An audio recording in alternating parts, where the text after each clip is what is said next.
right, we're live. It's both of us. It's a new episode for the second week in a row. Welcome to Dynasty Saturday Night 5, Dynasty Fantasy Football Podcast and the Going for Two Live Network. Please make sure you subscribe, rate, and review on the Going for Two Live audio feed. If you're watching here on YouTube or other video iterations, like, comment, subscribe, notifications, follow, all that jazz. Feed the algorithm monsters what they must be fed. I'm Brian Ford here with my co-host, as always, Josh Walker. Josh, how you doing?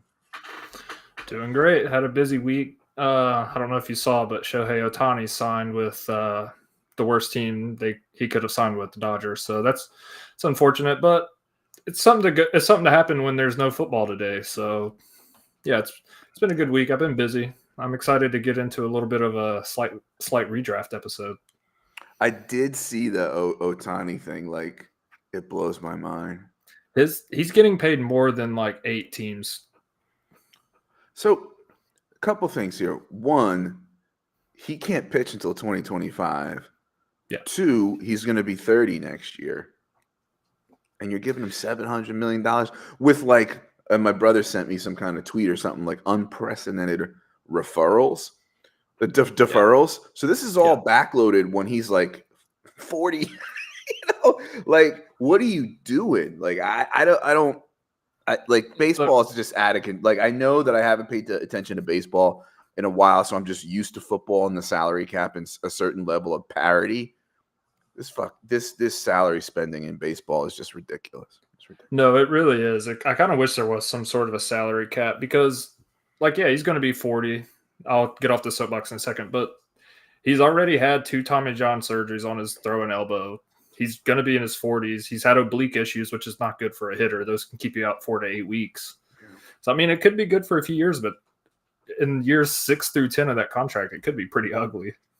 Yeah. But the money's fine when he's healthy. He's amazing. But, yeah. I remember when the Dodgers signed Kevin Brown to the first $100 million total contract, and that was he a pitcher?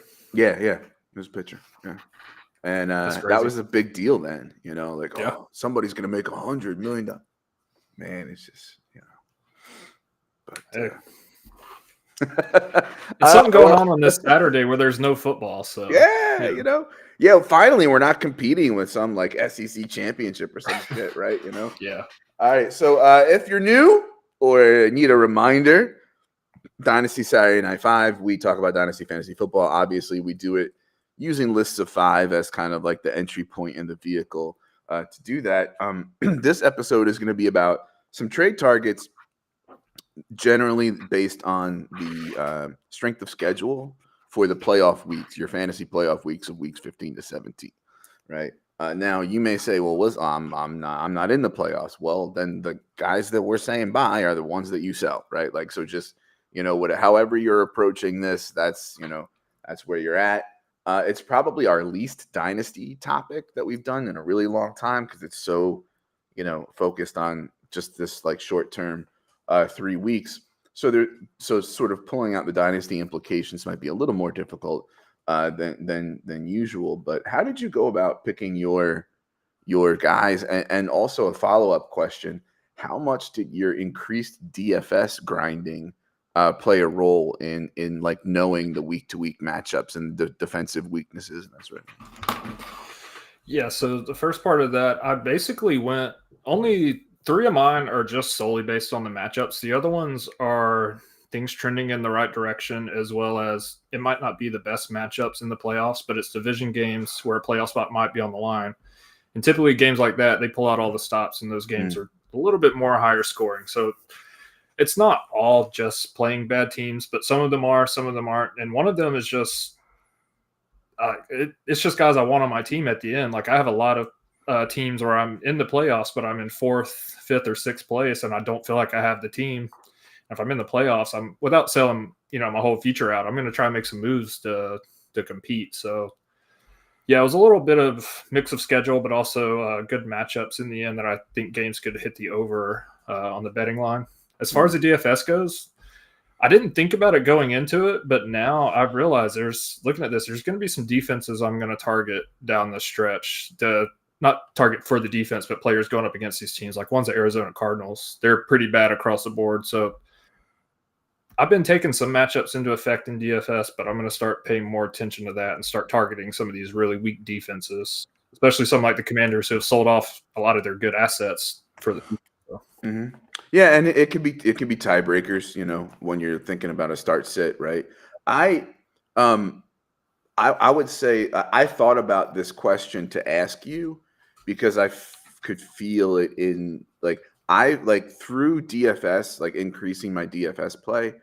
I've learned a lot more about football, and I've learned a lot more about coaching tendencies and schemes and matchups and that sort of thing. I paid much closer attention to it. I'm usually more of a big pick, and I think that helped me in this regard. But we'll see. I don't know. But today's show is brought to you by our friends and sponsors at Underdog Fantasy. Underdog is industry leader, best ball, pick'ems, tournaments, sports besides football. We've got some thing that some people call a sport called baseball. We've got basketball, which some people call a sport, hockey, golf, which some people call a sport. And the pick'ems are fun, right? The best ball, obviously the drafting is over, but it's still they do best ball style DFS every week, so that's fun. But anyway, if you are a new account at Underdog, you can use the promo code GF2 and get your first deposit matched up to $100. So you go to underdog.com, go to the Underdog app, use a promo code GF2 and get up to $100 of your first deposit matched by Underdog. You can start playing, maybe start winning, have a little bit of fun in these last few weeks of the season. All right, let's kick it off with our playoff schedule trade targets sort of thingy.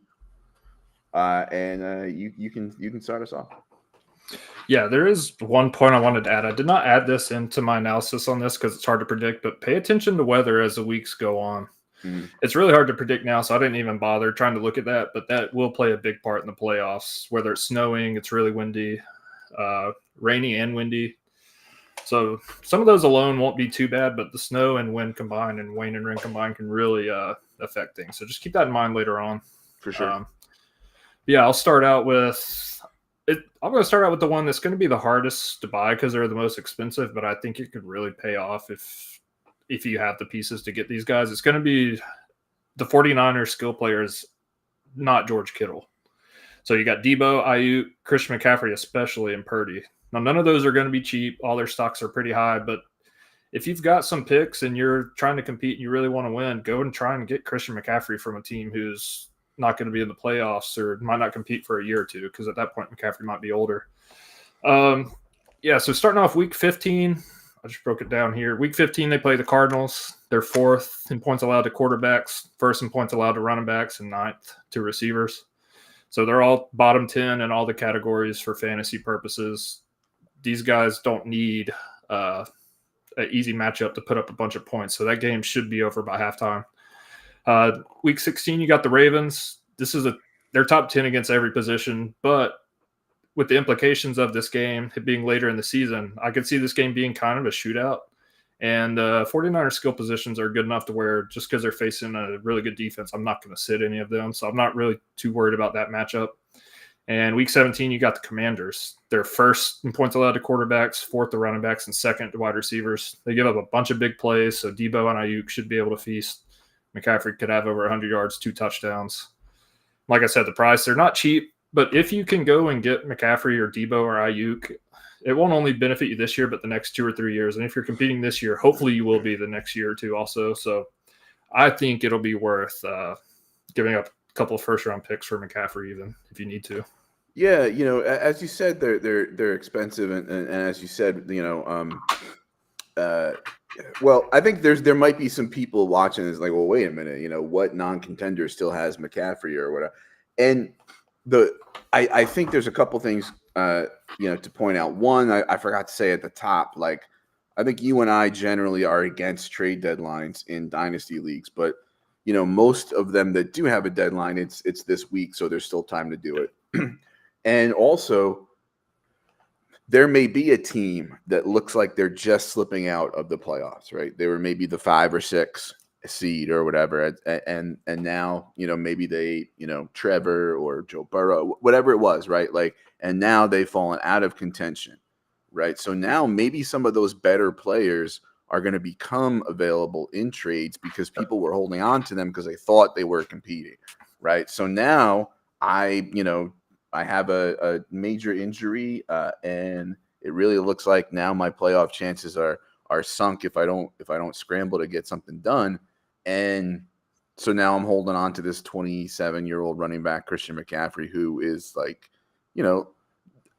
if you look at ceiling week to week, it hasn't been huge, but so reliable for production and has been, knock on wood, healthy all year, which in 2023 is meaningful. So yeah, he and his comrades on San Francisco are certainly good targets. I guess I'll start with my most expensive one too, the hardest one to get, and that's Nico Collins, with an honorable mention for Robert Woods or Noah Brown if you can grab them cheaper.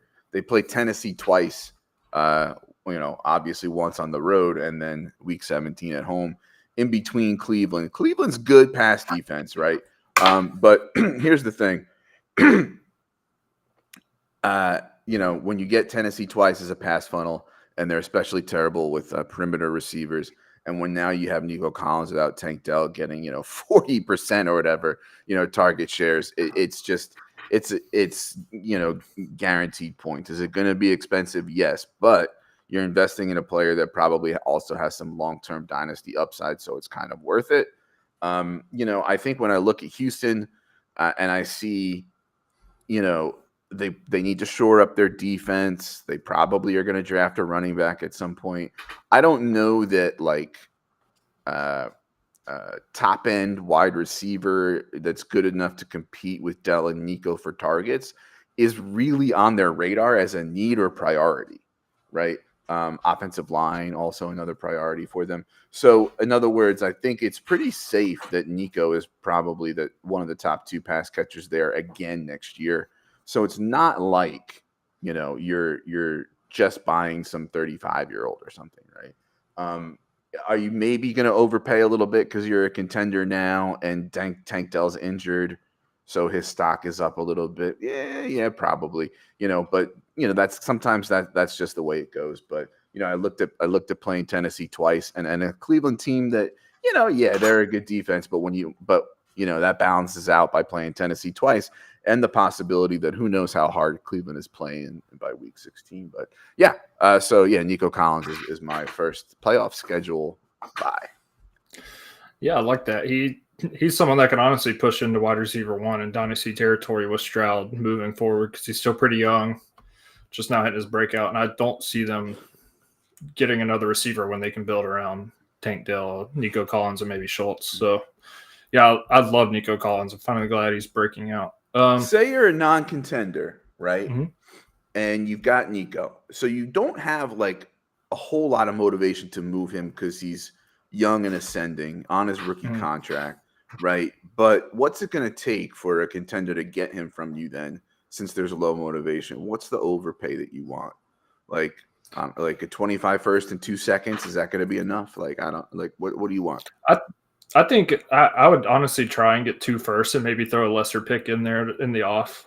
But honestly, if this is honestly low chance of this happening, I'd try and go after Tank Dell. He's hurt, not going to finish this year. If the person's trying to compete, I might just try and do a swap, maybe even throw in a little something on top. But it would have to be if I did a younger player, but there's not many younger players that are putting out the production, maybe like an Addison or JSN or something like that. But yeah, it's going to take hopefully 2 firsts if I'm not competing. I'm going to try and get a couple of firsts or a first in 2 or 3 seconds. Okay. Right on. Who's your next week 15 to 17 buy? I'm going to jump to tight end. Someone I actually just traded for in a league where I lost Mark Andrews. Dallas Goedert. So his schedule moving forward, I didn't do week 14 because that's tomorrow. Some of you might not watch this or listen to this by then. So I'm going to go week 15. The Seahawks, they're decent against tight ends, 18th. Week 16, you got the Giants. That's like the one matchup I don't really like. But honestly, Dallas Goedert being in the lineup and that Eagles offense being so good, I'm not worried about matchups with Goedert. Mm-hmm. He's the other one that wasn't really matchup based. It's just more so he's coming off an injury. I feel like I got him pretty cheaply. And I think you can too, especially for a team that just lost Mark Andrews, who has just been streaming tight ends this year. And then week 17, they face the Cardinals. They're decent against tight ends, but that whole defense is just really bad. Mm-hmm. I don't know. I think teams are just able to run the ball and throw it to their receivers where they don't really have to use the tight end much because they're so bad. So I'm not worried about that. I think he's a great buy. I think he can hold top 5 to top 7 tight end value moving forward, especially on that offense. And I don't know if A.J. Brown's hurt, but his target share has gone down a little bit. So that means there's more targets to go around. And Devontae Smith hasn't yet really picked up that slack. So I think Goddard's going to step in and jump right back into a pretty good target share. So when healthy, he's the number 2 pass option on the team.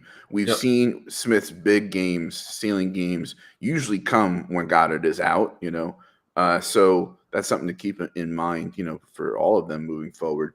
How about what's the price, as a buyer or seller on a Goddard? Price on Goddard, I'm usually trying to throw him in a league where I'm trying to sell and I have Goddard. I put him up for the 24, even 25 second. I'd probably take that straight up just because he is getting a little older, coming off of injury. So I'd probably take any second that's not going to be late and in like 2026. But I'd honestly try to get a little more than that and then work back down to a second. But most of the leagues I got him in, I just kind of threw him in as a piece if I needed a tight end or lost Mark Andrews. I like that. Wyatt checking in from JWB. Thanks for hopping in as a viewer and a chatter. Zay Flowers shootout during championship week versus Miami. I didn't love the rest of Baltimore's schedule, but I'm feeling it, right? Because at San Francisco, you're probably shooting out there, and at Jacksonville, who has like a sneakily good secondary this year and is weaker against the run than they are against the pass. That's not like a shutdown matchup either. So yeah, I like Zay Flowers. That's a good one. I love Zay Flowers. Like he's my most rostered rookie, and I'm pretty happy about it. Even though there's been some kind of plateaued a little bit, but he's looked really good. And especially with no Andrews, Flowers becomes all that more attractive. I like Zay a lot. I'm still not sold on the Baltimore offensive renaissance. And I'm still not sold on what he is when Andrews is there.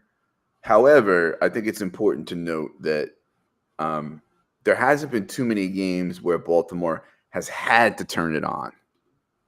And that, I think, that might be coloring my view and some other people's view of what this Baltimore offense is and can be. So I like that call. I also think it was the Lions they played a few weeks ago where they just absolutely beat the brakes off of them. And that offense, they were running it 10 yards of play action passes wide open. I don't know what happened, but if we could see that again, especially against Miami, that could be a really good game, really good for fantasy. All right, so I'll stick with Philadelphia, probably another expensive guy. But again, if there's a team that just slipped out of the playoffs, they're probably looking to get rid of a running back that the team doesn't have too much, invested in as far as like they got him for free and they can get a comp pick for him.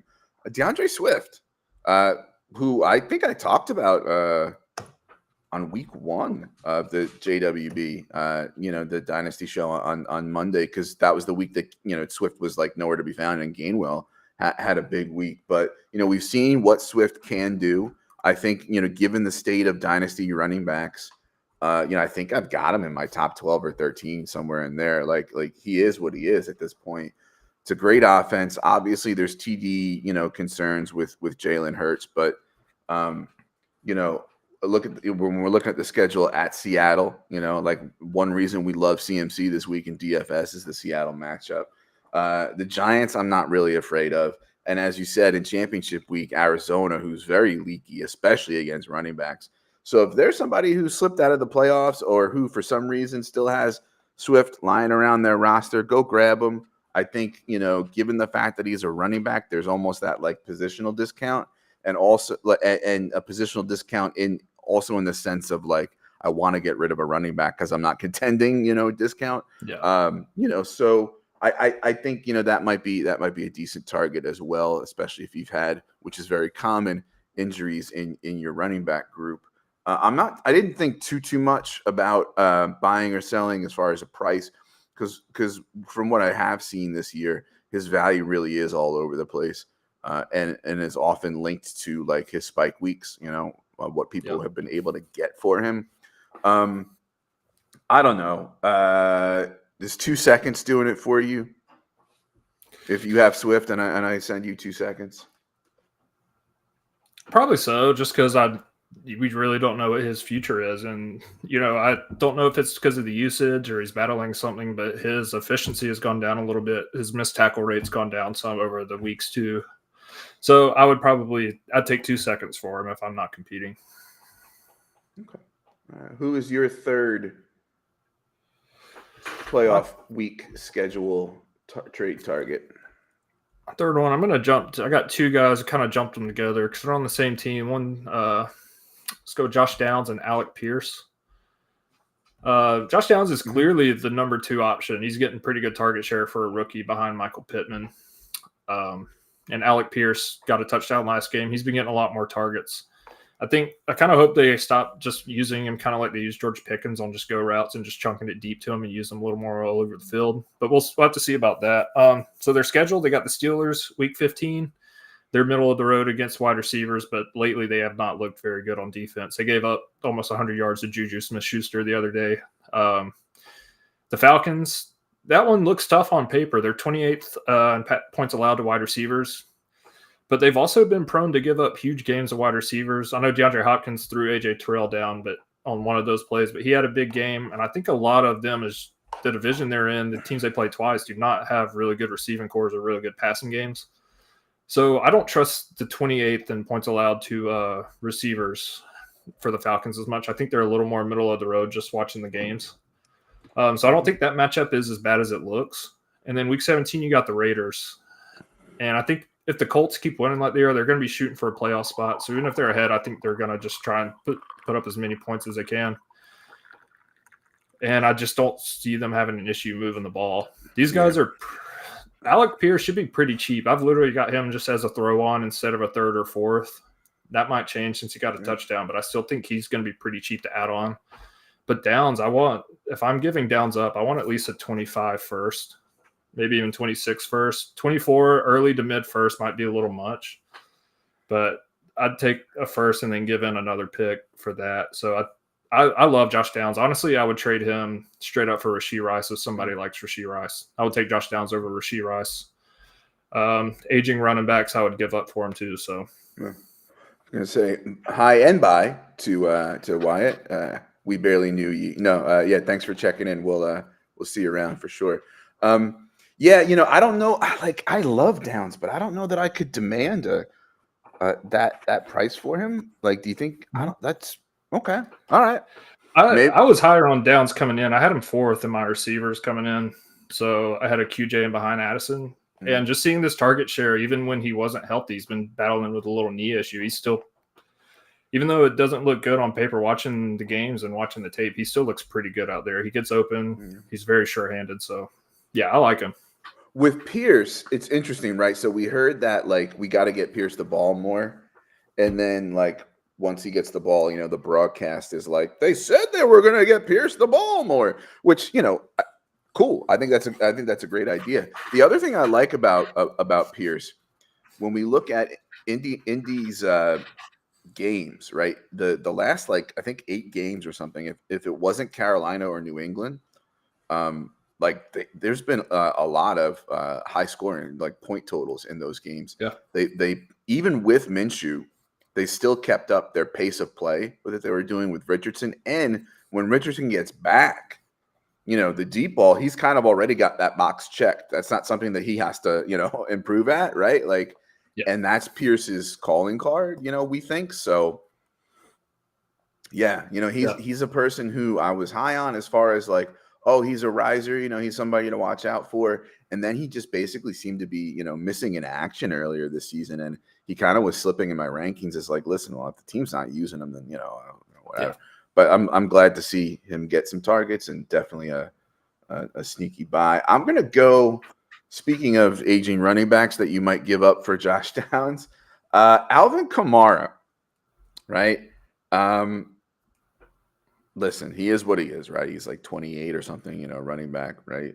The contract, it is what it is, right? Like I think it's one of those like where it's hard to get out of, but I also think it's one of those things where like this year could be the year. I forget. I was looking on Spotrac like a few months ago at it. I gotta go anyway, right? But honorable mention also for Juwan Johnson, Taysom Hill, and Rashid Shaheed, if you can grab them as cheaper options. Again, you're getting the running back discount. Again, you're getting the, I got to get rid of a 28-year-old running back discount, right? Giants at the Rams. So indoors in a defense that is not very formidable. And then at Tampa Bay. Tampa Bay has this reputation as, a good run defense and a pass funnel. And the thing is, like, they're better against the run than the pass, which is kind of okay. A team can be a pass funnel for like 3 reasons, right? They're shit at the pass, so you pass on them. Yeah, they're just really good at the run, so you kind of have to pass on them. Or they're a really good team, and there's a lot of positive game scripts and a lot of people catching up to them, and so that you have to pass on them. But anyway, right? So Tampa Bay, this like Vita Vea, he is what he is, right? He's really good, and in games when he's in and healthy, they're starting to chip away at that reputation with Tampa Bay. Like, this week, right? I think Vea is still banged up, and I think Derek White, Devin White? I think he's still out this week. So anyway, the last few weeks, Levante David's been out too. We've seen, chinks in the armor for Tampa Bay's run defense, but also you're getting the PPR stuff with Kamara, right? I mean, that's really where we want, him to excel. And I think, all 3 of those matchups are favorable, for him in a way. And certainly nothing where I'm looking at it and going, oof, he's got to look at that defense. And you've got 2 that's in a dome, the home game against the Giants and at the Rams. And then the third one's in good weather at Tampa Bay, right? So, if some team just slipped out of contention and they're like, oh crap, now I got to get rid of Alvin Kamara, he's a guy to look at. And then of course those other cheaper options that I mentioned. Yeah, that's a good one. One of the orphans I took over this year, I'm 6-7, just got knocked out of the playoffs, and I have Kamara in that league, and that's what I was going to do tomorrow before the game started, send out some offers for him. So I think that's a good one if you're not competing, because there's really no use in holding on to him. Mm-hmm. My next one, let's see where I'm at. All right, I'm going to hit the Packers receivers real quick. Mm-hmm. It's mainly Jaden Reed and Romeo Doubs over Christian Watson. I think Christian Watson's price went back up after he had a really good game. And I'm not sure I want in at the price that you can get him at when you can get Reed and Doubs for a little bit cheaper. So their schedule, week 15, like you said, they got the Buccaneers, 6 points allowed to wide receivers. They're prone to big plays and consistent completions in the air, especially to the slot. I didn't have a chance to look who runs mostly slot, but I feel like Jaden Reed's one that would do that with Doubs and Watson on the outside. Yeah. So the slot receivers feast on the Buccaneers more so than outside. And then week 16, you got the Panthers. They're 27th to wide receivers, but they're such a bad team that I don't. And also Green Bay's run offense is so bad that I think they're just going to have to pass it if they want to score. So I'm not too worried about that matchup. And then week 17, you got the Vikings. They're at around 10th or 12th in points allowed to wide receivers. That's another one that is a division game, will likely be for a playoff spot because the Vikings keep winning, the Packers are winning. And those games can be kind of unpredictable. As I didn't see if it was at Minnesota, which is a dome, but especially if it's at Minnesota and there's not going to be snow, because Green Bay week 17 could be a little rough, and you could, throw AJ Dillon into that if you want to. Yeah, Green Bay's indoors. Yeah, it's at Minnesota. Oh, well, then yeah, absolutely. That's definitely a good spot then. Price, Dobbs, I think is going to be cheaper, but not by a ton because he's still 23, not quite 24 yet. He's a little younger than I expected. someone who I'm about to say bye, I would give up Najee Harris for him. If I had Nick Chubb just sitting on a roster where I'm, and I need someone, I'd probably trade Nick Chubb for someone for Dobbs, which seems on paper seems kind of weird, but I would do that for a 23-year-old wide receiver who's shown the ability to find the end zone. Mm-hmm. And with Jordan Love finally hitting a stride, push back on that one. I mean, this is, again, I don't have the numbers in front of me, so it's a completely vibes take just from what I can remember this season. But it seems to me that moving forward, Jaden Reed is going to be your explosive ceiling play. Mm-hmm. He can play inside and outside. He can be a runner, a rusher, and I think he's shown big playability since his days at Michigan State. Whereas Dubs is more of the floor play, the steadier, and perhaps some touchdown equity because they'll look to him in the red zone probably more readily than they would Reed. But I have Reed ranked higher because of that ceiling and versatility. But yeah, no, I think they're both good grabs. Yeah, for sure. Yeah, Reed's more of the gadget player that can. That's why I think he'll line up in the slot a little more, and they'll just put Watson. So if he's playing in the slot, he could be a league winner down the stretch because he's getting a lot more run, especially if Watson still has hamstring issues. Those linger pretty bad, and he's dealt with that before. So even if he's out there, he might not be 100%. So I definitely like Jaden Reed. If you've got some injuries and you're looking for a cheap add-on discount for the playoffs, take a look at Cooper Kupp. I don't know that his value has ever been lower than it is right now, right? Like, in the last, 2.5, 3 years, right? When we look at the schedule, Washington, right, who, they're super bad against perimeter, but like no pass rush. Team, is in shambles, going to have a coaching change. Just bad versus the pass overall. People pass as much as they want on him, right? So home for Washington, home for New Orleans, like better defense than Washington, but not something that I'm afraid of. And then at the Giants in championship week, you probably got some weather concerns there, but like it's 2 weeks from now, who knows, 3 weeks from now, maybe get you some Kupp, maybe you don't have a lot of picks left and the person who fell out of contention has Kupp and, you don't have much in the cupboard. You don't have much to give. You can get you some cheap Kupp. I don't know as far as I think he's one of those guys that would probably have a high variance as far as his market value when it comes to league to league, But if I just had some injuries and it looks like I'm sliding out of the playoffs and I'm stuck with Cooper Kupp, I'm giving you the discount. I'm taking 75 cents on the dollar. I'm looking here at recent trades. Today, he went straight up for Zach Charbonnet in a league. And this is a 12-team league, PPR, Superflex, or 2 quarterback. Elijah Moore, a second and a third. Long term, I'd probably want the Moore in the second, but for 3 weeks trying to win a championship, right? Straight up for QJ a few days ago or yesterday, right? A first and a third is probably on the expensive end. That was yesterday. Kyle Pitts in a third,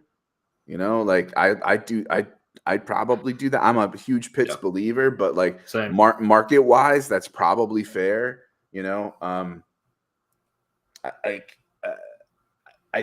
He's high variance as far as the price, but I think gettable for something decent. Maybe, I don't know, maybe a 24 third, a 25 second, and a young player with upside that's on your taxi squad or something like that, right? Marvin Mims, maybe. Oh, I love me some Mims. Marvin! Free Marvin! No, seriously. Get Jerry Jeudy out of there. Jerry Jeudy was one of my biggest buys in the offseason. But get him out. Get him off the field. Yeah, it seems like that's not going to work out. Although, coach speak, we saw Sean Payton specifically name that Russ is missing Jeudy when he's open and needs to look at him more and throw to him more. So we'll see. So that just confirms my belief that Russ still sucks. Russ is really interesting since he got to Denver because, that first year it was It was, he's away from Pete Carroll. They're going to let him cook. And we saw that, like, not good coaching, not good culture. They probably did let him cook a little too much, and we saw what happened, right? Then it was like, okay, Sean Payton, great offensive mind. The weapons are still there, better coaching, likely bounce back. Payton will put the guardrails on him and not let him cook so that he'll be effective. And it's like, if you look, like, I know it hasn't been pretty, but fantasy-wise, Russ has actually been fine this season. Yes. But it's not one of those things where their success is coming because of him. For them, it's coming because they run a lot and put the guardrails on him. And that's kind of what he is. That's kind of what he's become. You're gonna get some off structure, off platform, big plays. Sometimes in clutch situations. But for the most part, you want an offense that doesn't rely on Russ having to be like the guy. It's one of those. Remember a few weeks ago I was talking about, like, there's quarterbacks you win because of them, you win with them, or you win in spite of them. He's a with them. Not quite an in spite of them. He's a with them. Yeah. He's definitely not a because of them. Yeah, just speaking on Russ, even though it's off topic, I think might be some touchdown variants coming their way in the negative. That's true too, yeah. So Cortland Sutton's been getting, I don't want to call it lucky, but I just don't think they can keep up this pace of passing touchdowns. And what is it, like that third or fourth day of the new league year of this upcoming, like, 2024 league year? His 2025 money, which is huge, by the way, kicks in guaranteed, I think. So going to be interesting to see what happens in Denver in the offseason. Yeah, no, totally. All right, I think I'm on my last one here. I'm going to go with, and this one kind of pains me to put on here because I don't think he's a really good running back. But I'm going to go and talk about Najee Harris here for a second. I get all the hype with Jaylen Warren coming in, but I just don't see a scenario, and I could be wrong on this, where they just don't have a committee and where they don't run the two of them and they don't give the ball to Najee Harris within the 5-yard line. Their schedule moving forward is very favorable to running backs, especially in the red zone. You got the Colts week 15. They're fifth total to points allowed to running backs, second in touchdowns given up to running backs. The Bengals week 16, their defense hasn't been great. They're 15th and then 9th in touchdowns. And then week 17, you got the Seahawks, who have been 6th most points allowed to running backs and tied for second with touchdowns given up. So you don't really have solid run defenses and you don't have a good passing offense. So I think they're just going to hammer Najee Harris and Jaylen Warren down the stretch, especially if Mitch Trubisky's starting or even Mason Rudolph. So it might look okay for Deontay Johnson because he's got a pretty good rapport with Trubisky, but that pass offense is going to be bad. They're going to run the ball and they're going to hand it to both the running backs. I don't see that changing this year, maybe even next year if they're both there. I think they're just going to use them both because I think Warren's kind of like a Pollard type where if you give him the workload, his efficiency is going to drop it after 4 or 5 games. So, yeah, I think Najee's a pretty good buy. I think he's cheap, good schedule moving forward. And so he's going to get the carries inside the 10. He's going to get volume. We've seen with the slightly increased usage of Warren, whether that got in Najee's head or just rested Najee enough, we've seen his explosiveness and efficiency improve. So we'll see. We'll see now with the bad offense with Trubisky. And because of Trubisky, like there's probably a chance like you get Najee at a discount because the Steelers just have that stink on them now because, like, gosh, Trubisky's the quarterback. Offense isn't going to go anywhere. So, yeah, that's definitely a good one. And I'll end us with a guy who I used to love and just what has happened, I think people are making way too big a deal of his whatever, 14 mile per hour run. And that's Austin Eckler. If you've slipped out of the playoffs and you're holding on to a 28-year-old Austin Eckler, you're going to want to get him off your hands. And that means if you're a contender and you've got running back injuries, you're going to get a discount on Eckler. Plus, like I said, the vibes on that 14 mile per hour run are just, there's some stink on him. Now, there's definitely some touchdown cologne that he had, earlier in the year that covers things up. But let's face it, like with no QJ, well, not no QJ, but QJ being up and down, inconsistent, with Josh Palmer out, with Jalen Guyton, right? Like, I mean, they're running out Stone Smart, they're running out Alex Erickson. Like 52%, I think, of the opportunities are running through Keenan and Austin Eckler, who don't normally have positive correlation, but due to the injuries, it's like, listen, that's who we're giving the ball to. So, there is some talk, that Josh Kelly is going to get some carries here or there, to spell Eckler. I don't know that that's going to be a huge dent in his volume, but either way, you want him for the high value touches. You want him for his pass catching. You want him for his touchdown equity. And so when we look at, bringing that into with the discount matchups at Las Vegas, home for Buffalo in a dome. So both of those are dome. A Buffalo defense that is not very good against the run. They've given up some explosive plays, which I think hurts their numbers. But overall, they're mediocre against the run. They're nothing to write home about. And then at Denver, who's very bad against the run. Obviously, weather concerns in Week 17 at Denver. But leaving those aside, it's a very, very good matchup for Eckler. And by extension, honorable mention for a guy like Keenan Allen, who's already 31. And Gerald Everett, if you can get them as well, they have those same matchups. Gerald Everett, by the way, the Denver defense really funnels targets to tight ends. They're pretty good against wide receivers, and he has, including this week, if you're listening tonight, 2 matchups with Denver this week and in Week 17. So he's another guy to grab. When it comes to Eckler, as far as price goes, again, I think he's pretty high variance from what I've seen. I think his name value still inflates his price in some leagues, whereas, the whole, he is what he is. He's a 28-year-old running back, deflates his price in some leagues. But, I'm not saying give up the moon for him. I mean, when I'm looking at this, he just went up straight up for DJ Moore today. So I don't know what that trade's about. I'm not giving up DJ Moore for him. No. But a mix of thirds and Ezekiel Elliott, Spears, Sky Moore, and Aiden O'Connell got you Austin Eckler in a league today. Straight up for Pollard, straight up for T. Higgins. I'm not making those trades. Straight up for Waddle. I'm not making that trade. So again, high variance, right? But Keaton Mitchell, a 4th and a 5th yesterday. Straight up for a 25-second yesterday. He's gettable in some leagues. So, go give it a shot for Austin Eckler. Yeah, that's even more variance in Cooper Kupp there, it looks like. Yeah. But yeah, I don't want to not look into that 14-mile-per-hour run, but at the same time, like you said, they're playing Denver, who's really bad. He's still a really good running back. He was RB1, last year or the year before. So yeah. And when were you ever into Eckler for his long speed and his game-breaking explosive plays?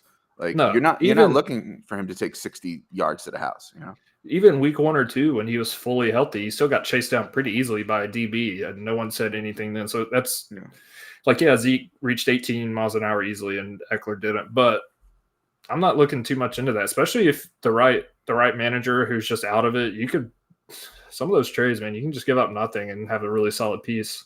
Mm-hmm. And just a little bit of DFS to bounce off Gerald Everett. He's 3,400. Eckler's 7,000 something. That could easily pay off this week. Yeah. Yeah. That's easy. Someone who's usually 8,000, 9,000. Mm-hmm. But also, yeah, Gerald Everett, that's a good call. And for the offseason, when we talk about buys in the offseason, I'm sure we will. I'm going to be talking about a lot of people on the Chargers, especially Justin Herbert.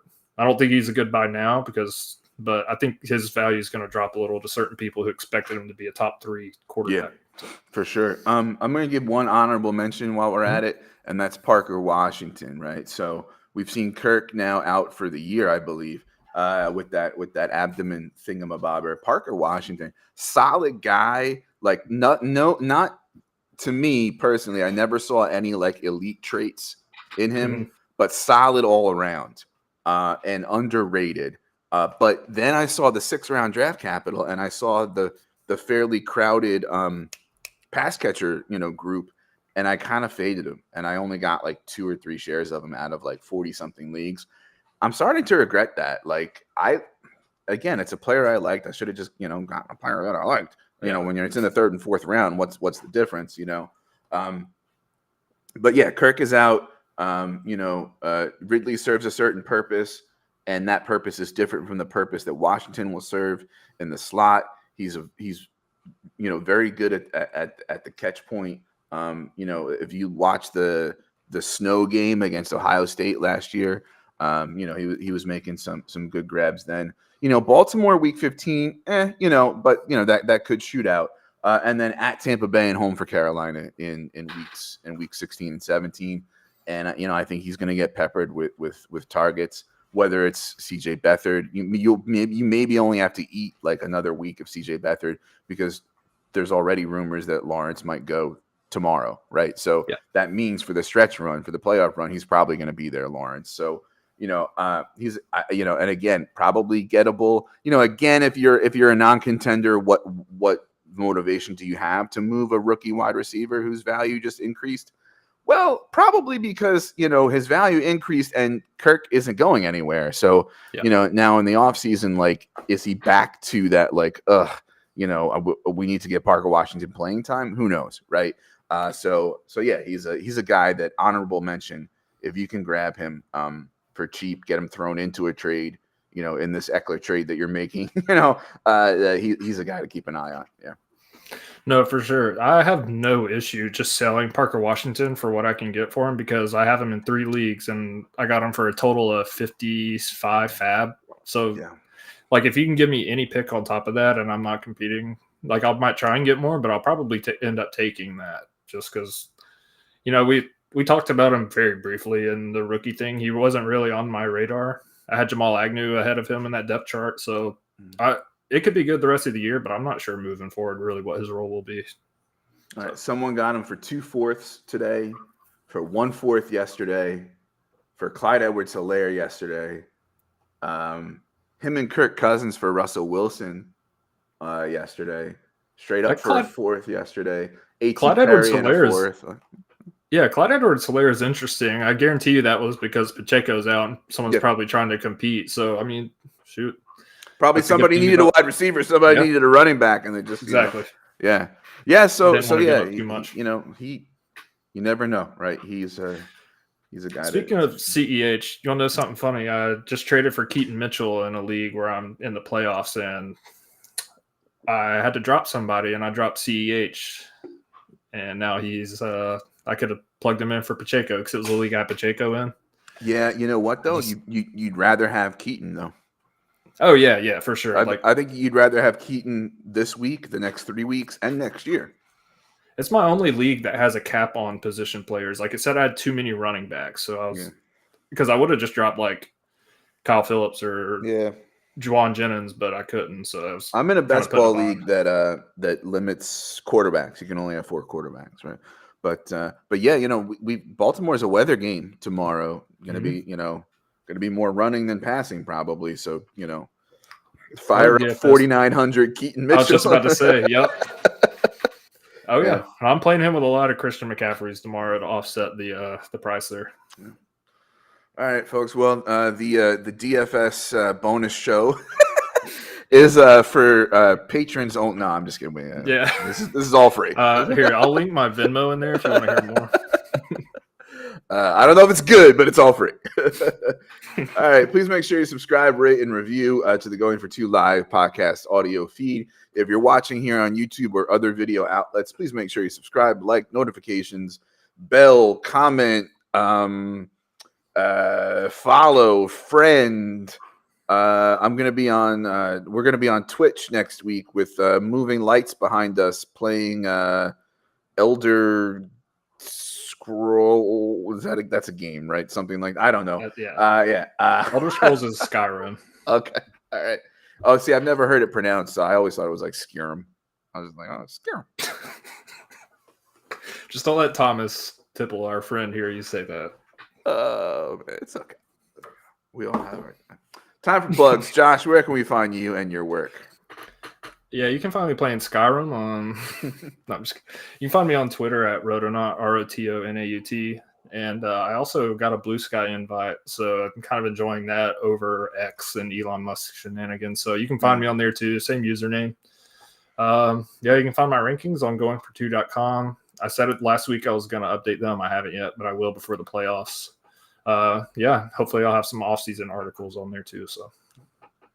All right, same for me. You can find me on Twitter at @ffjunkie_, articles and rankings on goingfor2.com. More writing in the off season than in season.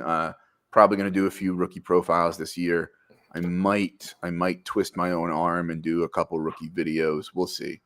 I don't like the whole like planned, like scripted kind of video. Yeah. Where I'm not good at it. Like I've done a couple and I don't love it. It's not really my thing. Live I'm okay, but recorded, I'm not. You can find me also on the Dynasty Fever podcast, midweek audio only.